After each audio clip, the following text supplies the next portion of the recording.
वस्तु अमोलक दी मेरे सतगुरु कृपा कर अपनायो। वस्तु अमोलक दी मेरे सतगुरु कृपा कर अपनायो। पायो जी मैं तो नाम रतन धन पायो। नाम रतन धन पायो। पायो जी मैं तो नाम रतन धन पायो।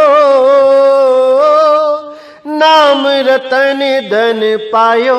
पायो जी मैं तो राम रतन धन पायो। राम रतन धन पायो। नमस्कार मेरे प्यारे भाइयों, मेरे परमात्मा के प्यारे जीव हंसों। मैं बंदी छोड़ से यही अरदास करता हूं कि आप सब मेरे भाइयों का विवेक पहले से ज्यादा और ज्यादा से ज्यादा बढ़ता ही जाए और ऐसी कोई दुविधा ना रहे जो मेरे भाइयों के मन में 1% भी घर कर पाए। हर चीज इतनी क्लियर होती चली जाए कि कोई भी काल का दूत आपको भ्रमित ना कर पाए। कोई भी अधूरा गुरु या उसका अधूरा शिष्य आपको भ्रमित ना कर पाए। मैं बस यही अरदास करता हूं परम पिता परमात्मा बंदी छोड़ से, क्योंकि जैसे आपको भी पता है कि बहुत से लोग अब YouTube चैनलों पे आ गए हैं। हमारा ही सत्संग सुन सुन के, हमारी ही कॉपी करके हमारे ही खिलाफ बोलने लगे हैं। वाणियों का अर्थ का अनर्थ करके भगत समाज को भ्रमित करने का ठेका जैसे मानो इन्होंने ही ले लिया हो। लेकिन मेरे भाइयों, अब इन लोगों की दाल नहीं गलेगी, क्योंकि हर एक सत्य को सबके सामने खोल के रख दिया जाएगा। सत्य को ऐसा उजागर किया जाएगा कि एक एक चीज क्लियर होती चली जाएगी और आपको स्वयं पता लगेगा कि आखिर सत्य है क्या, ताकि किसी के भी द्वारा भ्रमित होने पर भी आप भ्रमित ना हो पाओ। क्योंकि संतों की वाणियों में छुपे हुए गुप्त संदेश आप तक पहुंचा दिए जाएंगे और उन संदेशों को समझ के, उन गुप्त कोड को समझ के आप में इतनी जागृति आ जाएगी कि आप इन काल के दूतों को मुंह तोड़ जवाब दे सकोगे।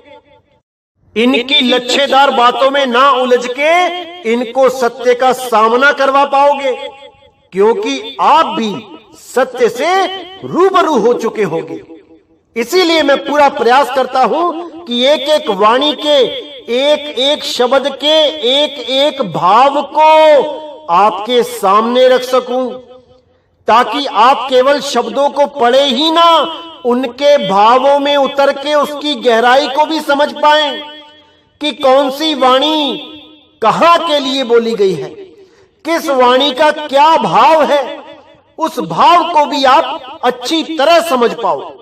नहीं तो ये काल के दूत आपको ठग के आपका जीवन बर्बाद कर देंगे, आपको 1,84 में धकेल देंगे। उसके बाद बाहर निकलना बहुत मुश्किल हो जाएगा मेरे भाइयों, बहुत मुश्किल हो जाएगा। क्योंकि अभी तो इंसान जन्म है, आप पूर्ण विवेकी हो सकते हो, आप हर चीज को समझ सकते हो। लेकिन अगर एक बार 84 में चले गए तो मेरे भाई कोई बुद्धि विवेक काम नहीं आने वाला। केवल खाना पीना और जीना ही रह जाएगा इस जीवन में। इसीलिए बार बार कह रहा हूं कि एक एक चीज को समझो, जल्दबाजी मत करो, हर चीज को समझो, हर वाणी की गहराई को समझो। भ्रमित करने वाले बहुत से आएंगे, अभी बहुत से, गिनती नहीं होगी, क्योंकि अब ये मूल ज्ञान खुल चुका है। अब इस मूल ज्ञान को समझ के बहुत से बरसाती मेंढक, जिसको मैं कहता हूं कि जो पहले तो नहीं दिखाई देते तालाब में, जब तालाब सूखा होता है, और जब बारिश हो जाती है तो जमीन के नीचे से ये मेंढक निकलते हैं और पूरा दिन पूरी रात टर टर टर करते हैं। तो वही हाल अब YouTube पे होने वाला है क्योंकि ये मूल ज्ञान की बारिश हो चुकी है। अब इस मूल ज्ञान को सुन के बहुत से लोग आएंगे। तो इनकी पहचान भी मैंने बता रखी है कि आप लोग इनका YouTube चैनल देखिए कि कब बनाया गया है।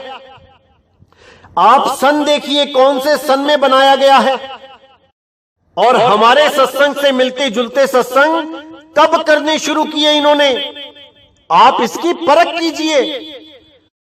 और बहुत से लोग तो ऐसे हैं जिन्होंने YouTube चैनल तो 6-6, 7-7, 8-8 साल पहले बनाया हुआ है, लेकिन आप उनकी वीडियो देखिए क्या डालते थे।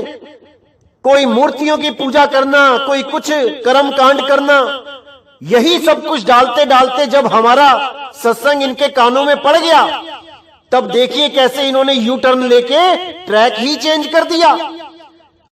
अब हर सत्संग हमारी ही कॉपी करते हैं, हमारी ही नकल करते हैं।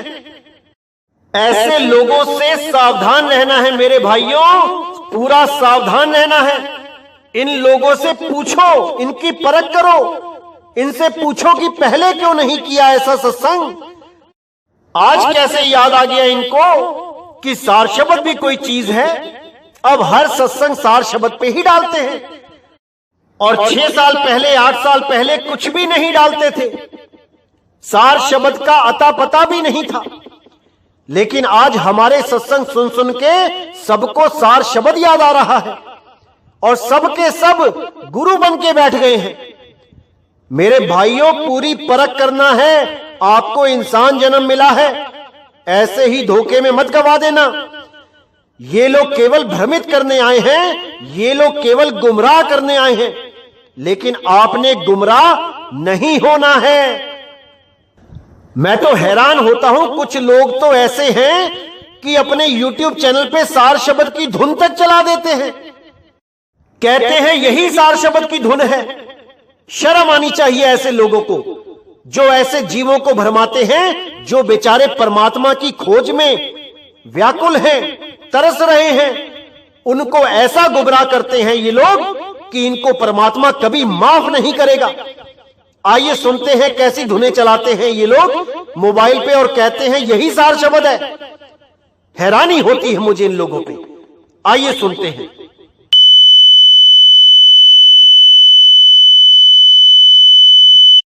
ये आवाज सुना के एक YouTube चैनल है, नाम नहीं लूंगा उसका, नासिक में है वो आदमी। वो पहले देवी देवताओं पे वीडियो बना के डालता था, बहुत सी वीडियो डाली उसने, और धीरे धीरे धीरे जब हमारा सत्संग उसने सुना तो हमारे सत्संग आवाज बदल के, मेरी ही आवाज बदल के अपने YouTube चैनल पे डालने लगा। जब कुछ भाइयों ने मुझे बताया कि एक और YouTube चैनल है जो बिल्कुल आपकी तरह ही बात करता है, आप उसको सुनिए। जब मैंने सुना तो मैंने क्या जाना कि मेरी ही आवाज एप्लीकेशन के द्वारा बदल के पूरा मेरा ही वीडियो अपलोड कर रखा है भाई ने। तो जब मैंने इससे व्हाट्सएप पे कांटेक्ट किया और इसको डांटा कि ये क्या कर रहे हो भाई, ये बिल्कुल गलत है, तब ये भाई बोला मैं तो आपका ही प्रचार कर रहा हूं। तो मैंने इसे साफ मना कर दिया कि तेरे प्रचार की हमें जरूरत नहीं है, किसी की आवाज बदल के उसका प्रचार नहीं किया जाता। ये शरेआम चालाकी है, चतुराई है। जब मैंने इसे डांटा तब इसने जाके वो वीडियो हटाई, मेरा सत्संग अपने चैनल से हटाया। और भी 1-2 भाइयों के सत्संग ये अपलोड करता था, उनकी भी आवाज बदल देता था। बहुत शातिर है ये। अब इसने क्या चालाकी खेली है, अब हमारे ही सत्संग सुन सुन के अपनी आवाज में उसको कॉपी करता है और लोगों को भ्रमित करता है। हमारे सत्संग सुन सुन के इसको पता लगा कि सार शब्द एक ऐसी धुन है जो लगातार चलती रहती है, तो इसने ये नकली धुन अपने चैनल पे डाल के हजारों लोगों को भ्रमित कर दिया, और वो बेचारे यही समझ रहे हैं कि यही होती है सार धुन। हैरानी होती है, मुझे दुख होता है ऐसे लोगों पे जो दूसरों की जान को जान नहीं समझते। कोई चाहे 84 में चले जाए, इनको कोई फर्क नहीं पड़ता, इनको तो बस झूठी गुरुवाई चाहिए। पहले ये नॉर्मल फोटो लगाता था अपने YouTube चैनल पे, अब आशीर्वाद देने की मुद्रा में लगाता है। अरे भाई, कब से बाबा बन गए आप? चुराए हुए धन से और चुराए हुए ज्ञान से ना तो आज तक कोई धनी हुआ और ना ही कोई ज्ञानी हुआ। आज के हालात को देख के ही कबीर साहब ने बोला था, जो मिला सो गुरु मिला, चेला मिला ना कोई। जितने भी ये आ रहे हैं सब गुरु बनने में लगे हैं, शिष्य कोई नहीं बनना चाहता। जबकि इनको यही नहीं पता कि एक पूर्ण गुरु वही बन सकता है जो एक पूर्ण शिष्य होता है। पूर्ण शिष्य ही पूर्ण गुरु बन सकता है, अधूरा चेला पूरा गुरु नहीं बन सकता। तो ऐसे लोगों से मेरे भाइयों सावधान रहना है, अपने जीवन का नाश नहीं करवाना है। ये जो धुनें ये सुना रहे हैं भाई, ये तो बिना गुरु के भी सुन सकते हो आप, बिना गुरु के भी ये अनुभव हो सकता है।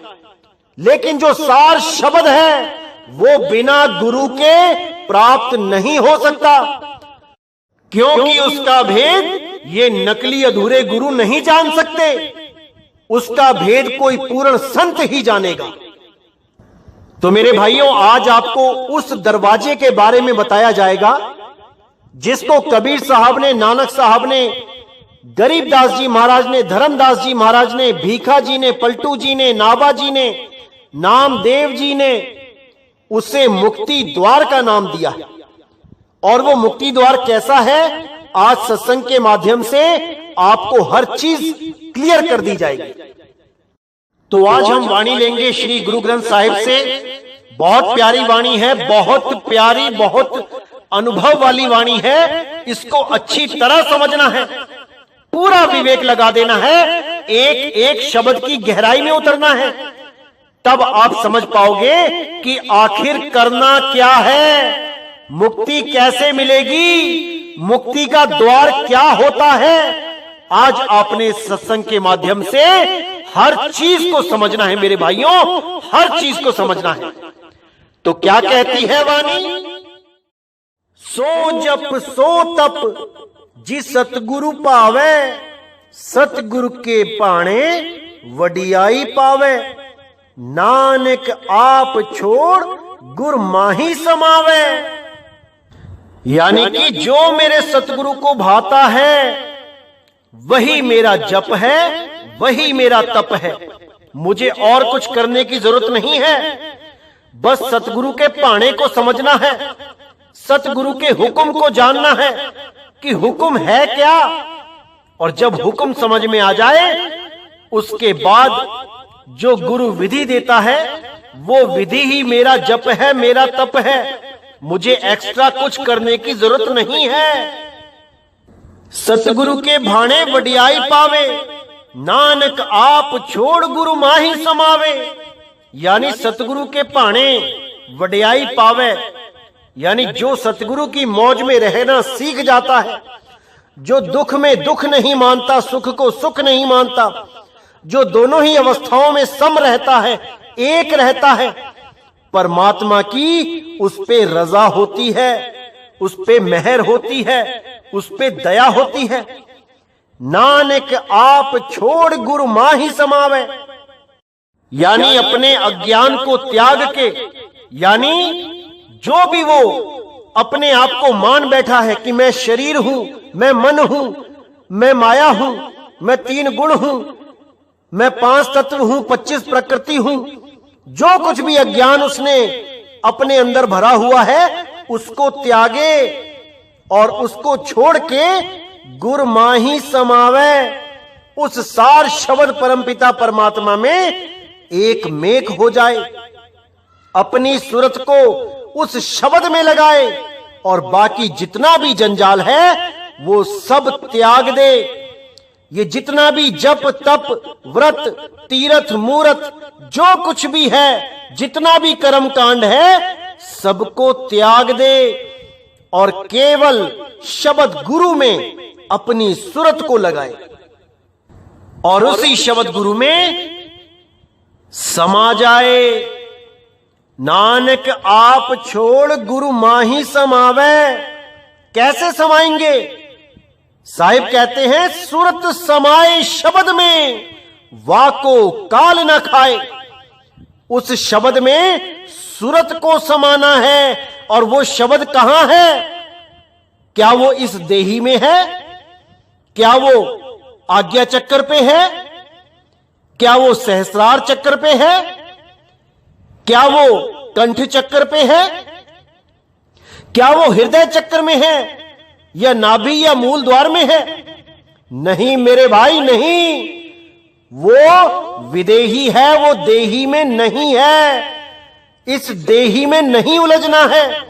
ये देही तो एक किराए का कमरा है, एक जेल खाना है, जिसमें आप और हम आके फंस गए हैं। अब हमने इस जेल से बाहर जाना है, और जहां से आए थे वहीं समा जाना है। कहां से आए थे? शब्द से आए थे, और शब्द में ही समा जाना है। इन 5 तत्वों से परे हम छठी अवस्था में थे। हमारा आत्म स्वरूप ही था वो। उसको त्याग के हम इन 5 तत्व की देही में आ गए, और हम जो मुक्त अवस्था में थे, अब हम बंधन में आ गए। इसीलिए साहिब ने बोला, जैया जन्म मुक्ता हता तैया हता ना कोई, छठी तुम्हारी है जगह। अरे तू कहां चला भिगोए? तू कहां जा रहा है 5 तत्वों में? तेरा स्थान 6वां स्थान है, आत्म स्वरूप है। अपनी सूरत को 5 तत्वों से हटा के अपने आत्म स्वरूप में लगा ले। अगर इस जंजाल से बचना चाहते हो तो, अगर इस बार बार जन्म और मरण से बचना चाहते हो तो, अगर बार बार इस दुनिया में ही आना चाहते हो कुत्ता बिल्ली हाथी घोड़ा बनके, तो भाई तुम्हारी मर्जी है। जो मन में आता है वो करो। जप करो, तप करो, व्रत करो, तीर्थ करो, पूजा करो, जो मन में आए करो, लेकिन इससे मुक्ति नहीं होगी मेरे भाई, नहीं होगी। इसीलिए साहिब ने बोला, जप तप व्रत ये सब काल का ही जाल है, क्योंकि ये सब इसी सपने में पैदा हुआ है और इसी सपने में नाश हो जाएगा। उसको ढूंढो जो इस सपने में पैदा नहीं हुआ है। ये 52 अक्षर इसी सपने में पैदा हुए हैं, इसी 3 लोक में पैदा हुए हैं, और इसी 3 लोक में खत्म हो जाएंगे। 52 अक्षर खत्म हो जाएंगे तो जितने भी नाम हैं, जितने भी जाप हैं, ये सब खत्म हो जाएंगे। जितने भी तीर्थ हैं, मूर्त हैं, ये सब इसी सपने की देन है। इस सपने में ही ये सब बने हैं, और जैसे ही ये सपना टूटेगा ये सब खत्म हो जाएंगे। तो उसकी खोज करो जो इस सपने से पार है, जो इस 3 लोक से पार है। अरे कोई है रे परले पार का, जो भेद कहे झनकार का। उस झनकार रूपी शब्द का भेद बताने वाला गुरु अगर आपके जीवन में आ जाता है, तब समझ जाओ कि अब आपकी मुक्ति के लिए कोई रुकावट नहीं है। बस शिष्य समझदार होना चाहिए, विवेकी होना चाहिए। नहीं तो इस पंथ में भी कई आए और कई गए। अविवेकी आदमी यहां पे आ तो सकता है जल्दबाजी में, लेकिन मेरे भाई टिक नहीं सकता, क्योंकि इस पंथ में टिकना शूरवीरों का काम है, कायरों का, बुजदिलों का नहीं है। इसीलिए साहिब ने कहा कि भक्ति करे कोई सूरमा, जात वर्ण कुल खोए। कोई सूरमा ही है जो सार शब्द की भक्ति को कर सकता है, क्योंकि इस भक्ति को समझना ही इतना मुश्किल हो जाता है कि अगर पूर्ण विवेकी ना हो तो कभी भी भ्रमित हो सकता है। भले ही नाम क्यों ना ले ले, लेकिन कभी भी भ्रमित हो जाएगा अगर शिष्य विवेकी नहीं है तो। इसीलिए मैं हर सत्संग में अरदास करता हूं मालिक से कि आप सब मेरे भाइयों का विवेक बढ़ता ही चला जाए, अन्यथा इस अरदास करने का कोई मतलब नहीं है, क्योंकि विवेक देना परमात्मा का ही काम है। परमात्मा की दया से ही विवेक आता है। सत्संग तो हजारों सुनते हैं, लेकिन इस सत्संग को समझना ये सबके बस की बात नहीं है, नहीं है, नहीं है। इसीलिए मैं बार बार कहता हूं कि एक एक चीज को समझो, बार बार सुनो, 10 बार सुनो एक ही सत्संग को, ताकि आपको हर चीज बिल्कुल क्लियर होती चली जाए और आपको कोई भी भरमा ना पाए।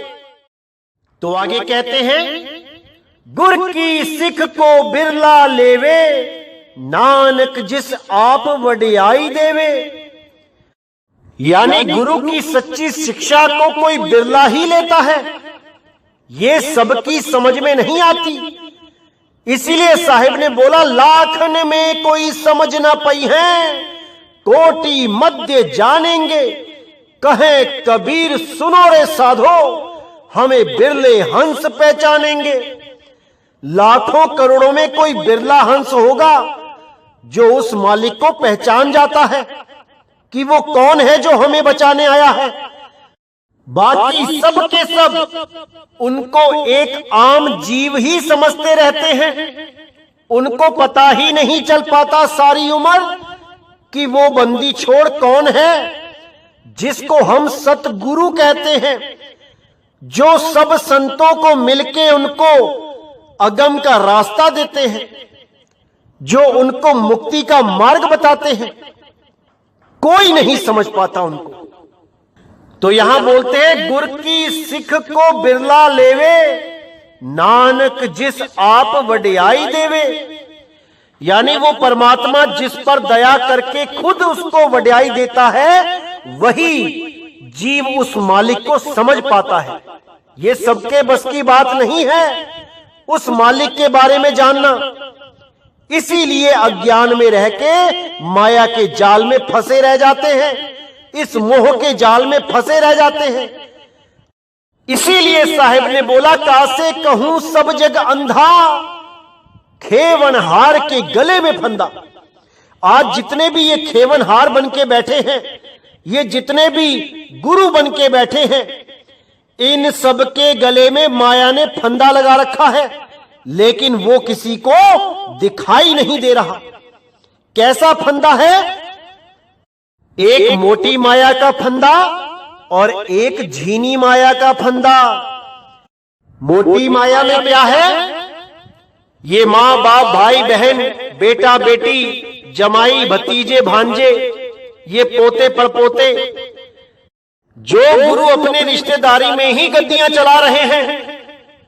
दादाजी की गद्दी पिताजी को मिल गई, पिताजी की गद्दी बेटाजी को मिल गई, बेटाजी की गद्दी उनके बेटाजी को मिल जाएगी। जो इन चक्रों में उलझे हैं कि पिताजी की गद्दी माताजी को मिल गई, माता की गद्दी बेटी जी को मिल गई, जो अभी इन चक्रों में उलझे हैं, ये मोटी माया के गुलाम हैं। और झीनी माया क्या है? ये जितना भी अज्ञान भरा हुआ है पंथों में, ये झीनी माया है। इस माया से बचना बहुत मुश्किल है। मोटी माया तो तजी भी जा सकती है, लेकिन ये झीनी माया तजना सबके बस की बात नहीं है। पता भी लग जाए कि हम अज्ञानी हैं, हमारे पास जो ज्ञान है वो पूर्ण नहीं है, लेकिन फिर भी लोक लाज और अहंकार के चलते वो जीव सही रास्ते को नहीं अपनाता, वो गुरु सत्य को नहीं अपनाता, वो असत्य में रहना ही स्वीकार कर लेता है, क्योंकि उसका साम्राज्य खत्म हो जाएगा अगर वो सत्य को मान लेगा। ये जो बड़े बड़े आश्रम, ये बड़े बड़े डेरे बना रखे हैं, ये सब खत्म हो जाएंगे अगर सत्य को स्वीकार कर लेगा। तो इसीलिए ये अधूरे गुरु सत्य को स्वीकार नहीं करते। ये 84 में जाना मंजूर है इन्हें, और अपने शिष्यों को भी 84 में ले जाने के लिए बैठे हुए हैं, लेकिन सत्य को स्वीकार नहीं करते। इन नकली कड़िहारों का क्या हाल होता है, ये मैं आने वाले सत्संग में बताऊंगा कि ऐसे ही अधूरे गुरु क्या होता है इनके साथ, जो अपनी संगत को भरमाते रहते हैं।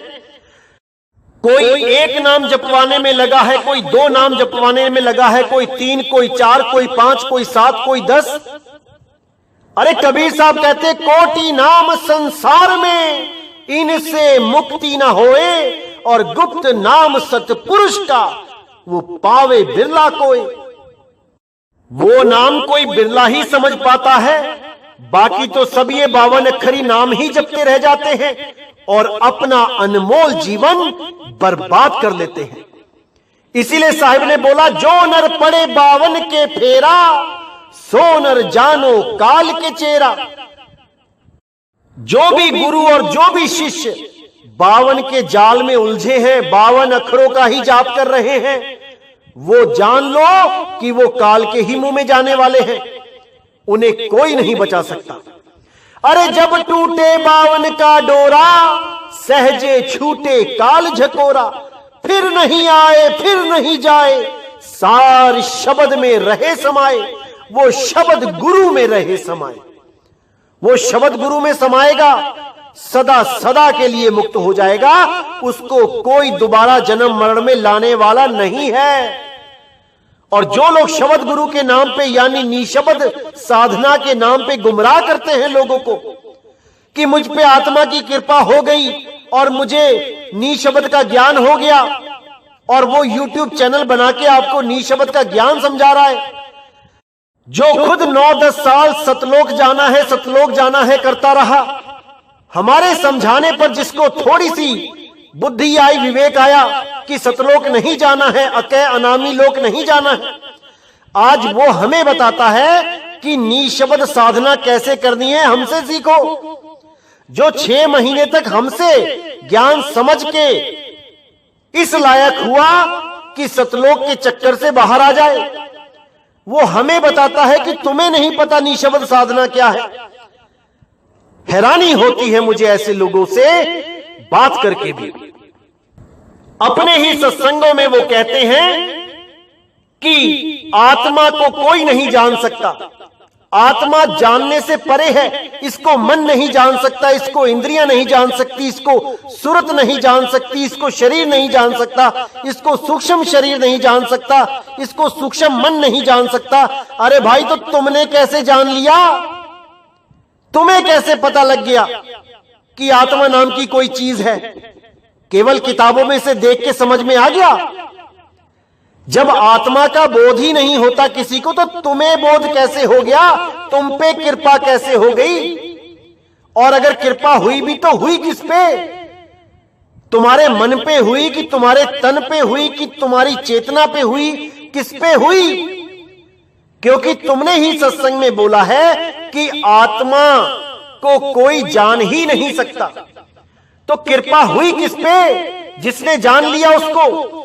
और जब तुम पे कृपा हुई ही नहीं, तुम जान ही नहीं पाए आत्मा कि आत्मा क्या होती है, तो सत्संग काहे का करते हो भाई? सत्संग में क्या बता रहे हो जब आत्मा को कोई जान ही नहीं सकता? जब आत्मा जानने वाली चीज ही नहीं है, तो किसको समझा रहे हो आत्मा के बारे में? हैरानी होती है मुझे कि ऐसे लोग भी आज गुरु बन के बैठे हुए हैं, जो सारी संगत को 184 में लेके जाने के लिए तैयार बैठे हैं। और तो और मैंने एक और सत्संग सुना था, किसी का भाई ने भेजा, वो भाई कह रहा है कि मैं पिछले जन्म में सहारनपुर में था, मेरी मृत्यु हो गई हॉस्पिटल में, मुझे गुरुजी लेने आ गए, और जब मैंने गुरुजी के साथ चलना चाहा तो मुझे अपने ही शरीर को देखने की तीव्र इच्छा हुई। मैंने अपने शरीर को देखा और फिर मैं गुरुजी के साथ चला गया। अब मुझे एक बात नहीं समझ में आती कि जब गुरुजी आ ही गए लेने, तो भैया दोबारा क्यों पैदा हो गए? दोबारा क्यों मां के पेट में आके दोबारा इस दुनिया में आके YouTube चैनल बना के बैठ गए? अरे गुरु तो किसी बिरले को लेने आता है, तुम्हें तो तुम्हारा गुरु आ ही गया था लेने, फिर तुम यहां कैसे आ गए? फिर यही लोग क्या बहाना बोलते हैं कि भाई मेरे गुरुजी ने कहा कि अभी 2-3 जन्म और सेवा करवानी है। अरे भाई, अगर गुरु ने तुमसे सेवा करवानी होती तो तुम्हें गुरु गद्दी पे बैठाया होता, ना कि तुम YouTube चैनल बना के लोगों को ठग रहे हो, ध्यान के नाम पे पैसे ऐंठ रहे हो, 5-5, 6-6 हजार रुपए एक ध्यान सेशन के लेते हो। अगर गुरु ने तुमसे सेवा करवानी थी तो तुम्हें गद्दी का मालिक बना देता। वो गुरु तो कुछ भी कर सकता है। ऐसे लोगों को भ्रमित करते हैं ये लोग। और इससे भी ज्यादा भ्रमित करने वाले कौन होते हैं? जो कहते हैं मेरे अंदर गुरु आ जाता है। जैसे कई लोग कहते हैं मेरे अंदर माता आ जाती है, मेरे अंदर भैरव बाबा आ जाता है। ऐसे ही ये गुरुमुख लोग भी कम नहीं हैं। ये भी दूसरे गुरुमुख भाइयों को भरमाते हैं कि मेरे अंदर गुरु आता है, प्रकट हो जाता है, ताकि ये मेरे पैर छूने लग जाएं, मुझे गुरु मानने लग जाएं। ऐसे लोगों से सावधान रहना है मेरे भाइयों, सावधान रहना है। जो गुरु उनके अंदर प्रकट है वो तुम्हारे अंदर भी प्रकट है। अरे सब घट मेरा साइया, सुनी सेज ना कोई, बलिहारी व घट की जिस घट प्रकट होई। दूसरे के घट को छोड़ो, अपने घट में प्रकट करो, तब बात बनेगी। अरे जो तिलमाही तेल है, ज्यों चकमक में आग, और तेरा साईं तुझ में है, जाग सके तो जाग। किसी और के पैरों में गिरने की जरूरत नहीं है कि किसी गुरु भाई के पैरों में गिर रहे हो। अपने आप को जानो, तुम्हारा साईं तुम में है, उसमें कोई ज्यादा नहीं है या तुम में कोई कम है। वो कक्का केवल नाम है और बब्बा ब्रह्म शरीर, रारा सब में रम रहा, वाको नाम कबीर। वो कबीर सब में रम रहा है। कबीर का मतलब होता है शुद्ध चैतन्य स्वरूप, आत्म स्वरूप। उसको जानो मेरे भाई, तभी कल्याण होगा। तो कहते हैं माया मोह अज्ञान है, बिखम अति भारी, पत्थर पाप बहु लदिया, कि उतरिए तारी। अन दिन भगत रतिया, हरि पारी उतारी। गुरु सबद मन निर्मला, हव में छाड़ विकारी। हरि हरि नाम ध्याइए, हरि हरि निस्तारी। तो यहां साफ बता दिया कि जितना भी ये माया मोह है, ये सब अज्ञान है, ये बिखम है, विष है अति भारी। और पत्थर पाप बहु ला दिया, कि उतरिए तारी। इतने पाप लद गए इस जीव के ऊपर कि कैसे भवसागर से पार होगा ये। पता नहीं कौन कौन से पुराने जन्मों के पाप लाद के बैठा है, और इस जन्म में भी एक से एक पाप करने में लगा है। कैसे होगी मुक्ति? अन दिन भगत रतिया, हर पारी उतारी। जो रोज यानी हर समय दिन रात जो उसकी भक्ति में रतिया रते हुए हैं, रमे हुए हैं, वही पार उतरेंगे, उनको हरि पार करेगा। गुरु शब्द मन निर्मला, हव में छाड़ विकारी। गुरु शब्द से ही मन निर्मल होगा। ये गुरु शब्द का मतलब ये नहीं कि कोई भी शब्द दे दिया गुरु ने। ये गुरु शब्द यानी शब्द गुरु। ये उस शब्द गुरु की तरफ इशारा है जिसके द्वारा ये मन निर्मल हो जाएगा, ये विकारों से दूर होना शुरू हो जाएगा। और एक समय ऐसा आएगा कि वो सूरत सदा शब्द गुरु में रहेगी और मन शिथिल पड़ा रहेगा। इसीलिए साहिब ने बोला, मन को मार गगन चढ़ जाई, मान सरोवर पैठ नहाई। तो कहते हैं हर हर नाम धियाइए, हर हर निस्तारी। यानी हरि का नाम ध्याओगे तो हरि निस्तार कर देंगे, इस भव सागर से पार कर देंगे। तो आगे कहते हैं कबीर मुक्ति द्वारा संकुड़ा, राई दसवें भाई, मन तो मैगल हो ही रहा, निकसिया क्यों कर जाई।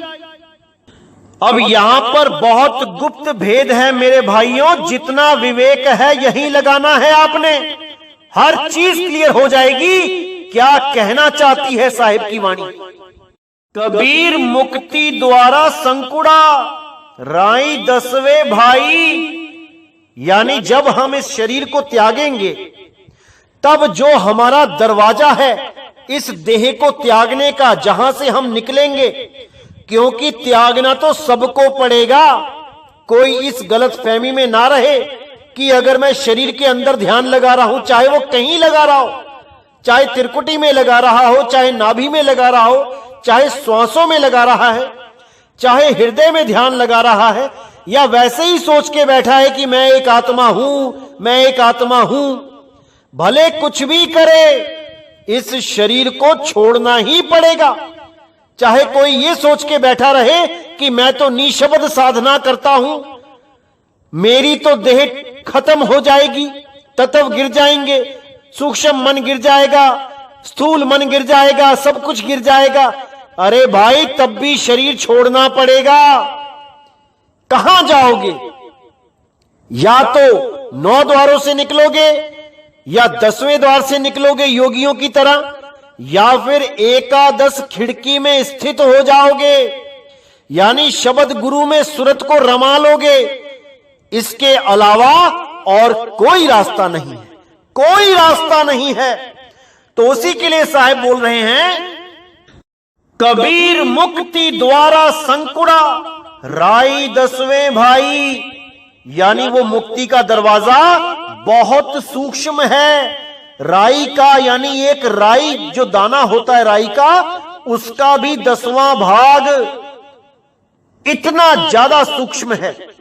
उसमें से सुरत को निकलना है, लेकिन सुरत इस मन का, इस तन का, इन 5 तत्वों का, माया का, 3 गुणों का, ये सबका साथ कर बैठी है, और इन सबके साथ उस दरवाजे से नहीं निकला जा सकता। पवन का साथ लेके निकलेगी तो दरवाजा तोड़ के निकलेगी, वो अकेली नहीं निकल सकती। अकेली केवल तभी निकलेगी जब शब्द गुरु खींचेगा, और जब शब्द गुरु खींचेगा तो उसको कोई रोक नहीं सकता।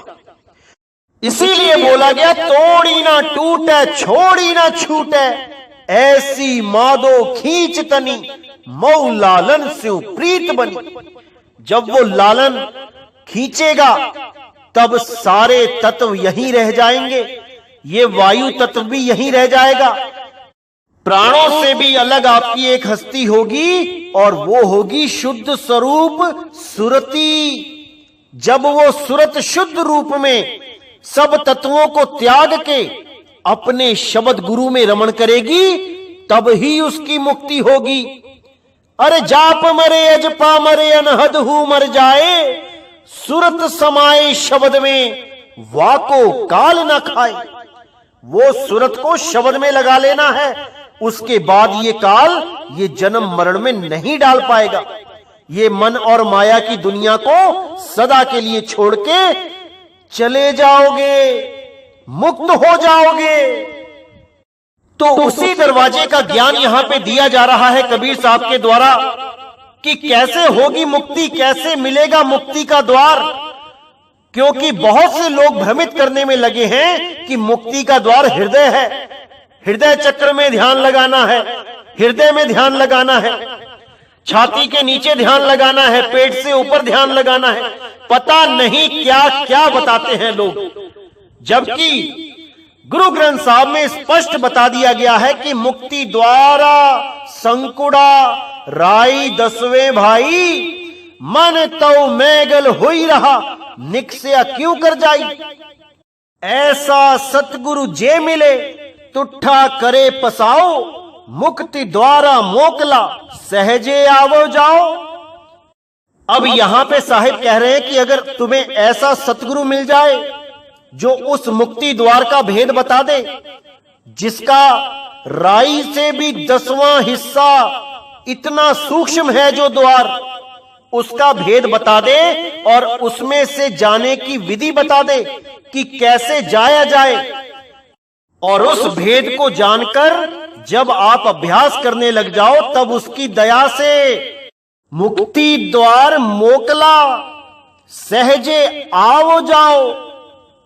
यानी उसकी दया से सहज होके जब भक्ति करोगे तो वो अपना अनुभव देता रहेगा, उस शब्द गुरु का अनुभव होता रहेगा। इस संसार में भी रहोगे और उसको भी अनुभव करते रहोगे। इसी को जीवत मृतक अवस्था बोला गया है। जीवित मरिए भवजल तरिए, यानी जीते जी उसको अनुभव करो, और जब अंत समय आए तो इस शरीर को कपड़ों की तरह उतार के सदा सदा के लिए उस शब्द गुरु में रम जाओ। यही मुक्ति है, इसके अलावा कोई मुक्ति नहीं है। इसको अच्छी तरह समझ जाओ मेरे भाई।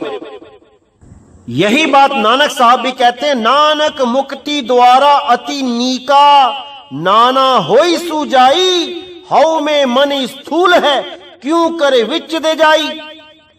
वो भी गवाही दे रहे हैं कि बहुत सूक्ष्म है मुक्ति का द्वार। वहां पर इस मन के साथ नहीं जाया जा सकता, इस अहंकार के साथ नहीं जाया जा सकता, इन 5 विकारों के साथ नहीं जाया जा सकता। इन सबको त्यागना ही होगा और निर्मल होके केवल सूरत ही निकल सकती है वहां से, और कोई नहीं निकल सकता साथ में। क्योंकि मन, माया, 3 गुण और 5 तत्वों की पहुंच नहीं है वहां तक, वहां कोई नहीं जा सकता। केवल और केवल सूरत जा सकती है। इसीलिए साहिब ने बोला, हम जहां रहे काल तहां नाही, काल से जीत हंस ले जाही। काल क्या है? यही 5 तत्व, 25 प्रकृति, 3 गुण, मन, माया, यही काल है। और सतलोक क्या है? वही शब्द स्वरूपी चैतन्य स्वरूप, आत्म स्वरूप, शुद्ध आत्म स्वरूप, वही सतलोक है, उसी में समाना है। इसके अलावा कोई मुक्ति नहीं है, कोई नहीं है। तो इसीलिए साहिब ने बोला, सत्य देश किस विधि जावत, बिना श्वास के सुरत चढ़ावत, कबीरा अमर पुरते आवत, जब राम ही राम जपावत। यानी कैसे उस सच्चे देश में हम पहुंचे, कैसे अपने स्वरूप में स्थित होए, बिना श्वास के सुरत चढ़ावत, यानी श्वासों का कोई काम नहीं है। एक भाई इस वाणी का अर्थ करके अनर्थ करने की कोशिश कर रहा था कि पहले हमें श्वासों से ही जाना पड़ेगा त्रिकुटी तक। ये घोर अनर्थ है। साहिब कहते हैं श्वासों के बिना ही चलेगी सूरत, क्योंकि ये सूरत इतनी सक्षम है कि आप अंदाजा भी नहीं लगा सकते। बस इसको गुरु सही मिल जाए। अगर इसको ऐसा गुरु मिल गया जिसने 5 तत्वों में उलझा दिया, तो समझ लो कि ये बंधन में ही रहेगी। और अगर इसको ऐसा गुरु मिल जाए जो विहंगम चाल के द्वारा उस शब्द का लखाव करवा दे, तो इस सूरत को रोकने वाला कोई नहीं है, कोई नहीं है। इसीलिए साहिब ने बोला, सूरत फंसी संसार में, तासे पर गई दूर, सूरत बांध स्थिर करो, 8 पहर हुजूर। इन अधूरे गुरुओं के चक्कर में ही ये सूरत इस संसार में फंसी है, क्योंकि इनको उस शब्द गुरु का भेद ही नहीं पता है। अगर कोई ऐसा गुरु मिल जाए जो शब्द भेदी हो, तब इस सूरत को कोई नहीं रोक सकता मुक्त होने से। इसीलिए साहिब ने कहा, वस्तु कहीं ढूंढे कहीं, कहीं विधि लागे हाथ, और गुप्त वस्तु तब मिले जब भेदी लीजे साथ। वो भेदी सतगुरु साथ होगा तो हर चीज मिल जाएगी, लेकिन अगर भेदी नहीं होगा तो इसी देह में उलझते रह जाओगे, इसी संसार सागर में उलझते रह जाओगे। इसलिए शब्द भेदी गुरु जीवन में होना बहुत जरूरी है, बहुत जरूरी है। तो कहते हैं, कबीरा अमरा पुरते आवत, जब राम ही राम जपावत। यानी कि जब आप केवल और केवल राम जपोगे, राम जपोगे मतलब ये नहीं कि राम का नाम जपोगे। राम क्या है? वो वस्तु है। पायो जी मैं राम रतन धन पायो, वस्तु अमोलक दी मेरे सतगुरु, कृपा कर अपनायो। वो राम एक वस्तु है, वो केवल नाम नहीं है। उस वस्तु का लखाव कराने वाला गुरु चाहिए, तब वो वस्तु आपसे दूर नहीं है। लेकिन भेदी गुरु ना मिलने के कारण आप बार बार जन्म मरण में आ रहे हो। इसीलिए साहिब ने बोला, कबीरा अमरापुर ते आवत कि शब्द गुरु ही तुम्हें लेने आएगा। जब राम ही राम जपावत, जब तुम केवल और केवल राम जपोगे, यानी कि केवल उस वस्तु का ध्यान करोगे, कोई मंत्र, कोई तंत्र, कोई श्वासा का अजपा जाप, कोई अनहद नाद, कुछ नहीं, केवल और केवल उस शब्द गुरु में ध्यान लगाओगे, तब वो आपको खींच लेगा और हमेशा हमेशा के लिए खुद में समा लेगा और आपका जन्म मरण सदा के लिए समाप्त हो जाएगा। तो मेरे भाइयों, हर चीज को समझना है, कैसे मुक्ति होगी इसको अच्छी तरह समझना है। अगर ये समझ लिया तो समझ लो कि अब मुक्ति दूर नहीं, और अगर इसको नहीं समझ पाए तो बड़े दुख के साथ कहना होगा कि अभी और आना पड़ेगा इस दुनिया में, बार बार आना पड़ेगा। इसलिए मेरे भाइयों, समय है, अभी इस पे विचार कर लो, देर नहीं हुई है। अगर एक बार ये समय निकल गया, फिर मेरे भाई हाथ पल्ले कुछ नहीं रह जाएगा, कुछ नहीं रह जाएगा। तो इसी के साथ अब मुझे विदा करें, और अगला सत्संग बहुत जल्दी आएगा। अब ये सत्संग मैं दोनों ही YouTube चैनल पे डाल दिया करूंगा, ताकि कहीं पे भी कोई दिक्कत आती है तो वही सत्संग आपको दूसरे YouTube चैनल पे मिल सके। तो मुझे विदा करें। बोलिए सतगुरु बंदी छोड़ सतगुरु सत्य कबीर साहिब की सदा ही जय हो, सदा ही जय हो मेरे मालिक की साहिब बंदगी सतनाम।